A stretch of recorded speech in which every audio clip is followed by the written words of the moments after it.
గ్రామాల్లో యువత కాంగ్రెస్ ప్రభుత్వానికి మద్దతు తెలిపి అధికారంలో రావడానికి సహకారం చేశారంటారు.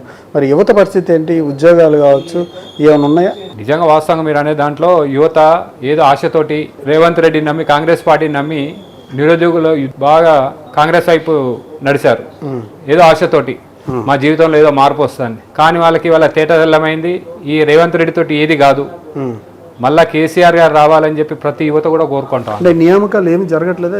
గ్రూప్ 1 ఇవన్నీ చాలా అంశాల్లో సంఖ్యలు చెప్తున్నారు, అన్నీ చెప్తా ఉన్నారు. ప్రభుత్వ ఉద్యోగాల నియామకాలు అనేటి ఒక పేపర్ ఇవ్వడంతో రాదు.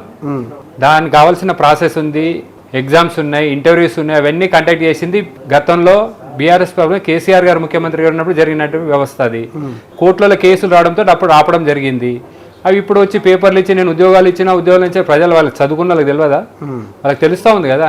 ఈయన ఇప్పటివరకు వచ్చింది ఒక 5,000 6,000 ఉద్యోగాలు 23 నెలల్లో. 60,000 కూడా ఇవ్వలేదా?